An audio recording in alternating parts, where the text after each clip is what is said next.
எம்ஜிஆரோட அந்த இதை வந்து திரும்பவும் நான் இது பண்ணேன். 109வது பிறந்த நாள். அவர் பிறந்தது கண்டியில் இல்லைங்களா? இலங்கையில். அந்த இலங்கையில் பிறந்து அவங்க அப்பா ஒரு பெரிய வக்கீல். 3 வருஷம் வரைக்கும் தான் அங்கே இருந்திருக்கார். அதுக்கப்புறம் திடீர்னு அவர் இறக்கவும், அவ்வளோ பெரிய நல்ல ஃபேமஸாக இருந்தவர். அந்த அம்மா வந்து அங்கே வேறு யாரும் சொந்தம் இல்லைங்கிறதுக்காக அங்கேருந்து இங்கே குடிபெயர்ந்து இங்கே வந்துட்டாங்க. வரும்போது முதல்ல அவங்க தமிழ்நாட்டுக்கு வந்திருக்குறாங்க. இன்னைக்கு கேரளாவுக்கு போய் அங்கே சொந்தக்காரங்க மத்தியில் அங்கெல்லாம் ஒரு வழக்கம் உண்டு. அங்கெல்லாம் நல்லா வாழ்ந்தா தான் எல்லா இடத்துலையுமே, அது எல்லா இடத்துலையும் தான், கேரளா மட்டும் இல்லை. நல்ல அ வாழ்க்கையில ஹை பொசிஷனில் இருந்தோம்னா சொந்த ஊருக்கு போய் சந்தோஷமாக இருக்கலாம். கொஞ்சம் இறங்கிட்டோம்னா அங்கே போயிருக்க முடியாது. அதனால அந்த அம்மா தமிழ்நாட்டுக்கு வந்திருக்கலாம். தமிழ்நாட்டுக்கு வந்த பிறகு 2 பசங்க இல்லையா? சக்கரபாணியும், எம்ஜிஆர் ராமச்சந்திரனும் கூட்டிட்டு வந்து அவங்க தம்பி அண்ணா வந்து முதல்ல போய் நாடக கம்பெனியில் சேர்ந்து தம்பிய கொஞ்ச நாள் படிக்க வச்சிருக்கிறார். 3வது வரைக்குமே என்னமோ படிக்க வச்சார்.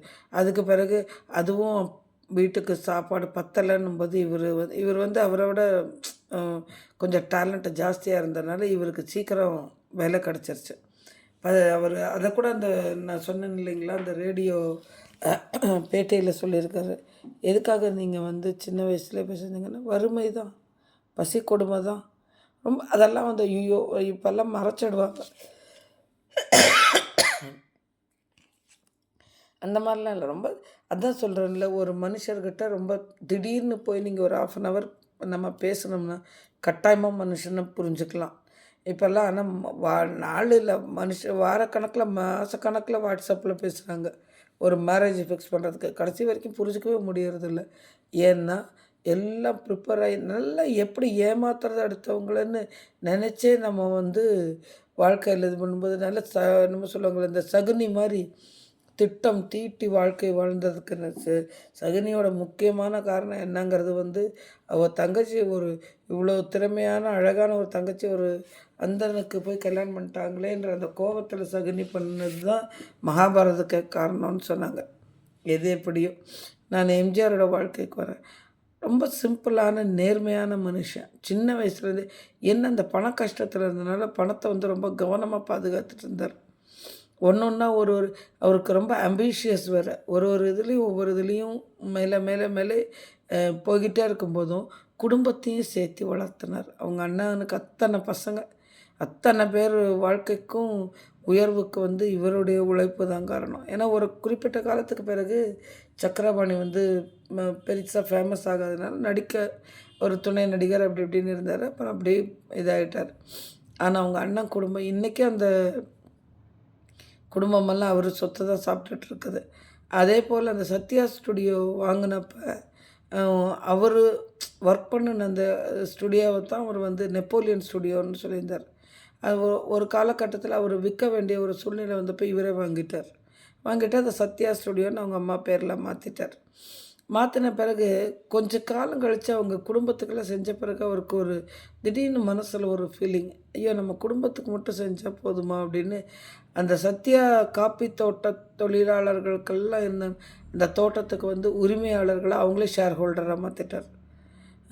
இந்த ஆரம் வீரப்பன் அவங்கெல்லாம் வந்து இன்றைக்கி அனுபவிச்சுட்ருக்குறாங்கன்னா அவரோட ஒரு ஒரு பாட்டு தான் அனுபவிச்சுட்ருக்காங்கன்னு சொல்லணும்.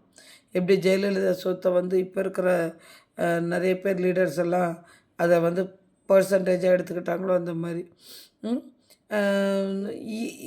அப்படி நேர்மையாக உழைப்பை நம்பி தன்னுடைய காசில் உழைச்சி தன்னுடைய வாழ்க்கையோட இதை எல்லாத்தையும் அனுபவித்து அவருக்கு கொஞ்சம் திமிரு இல்லாமையாக இருக்கும்.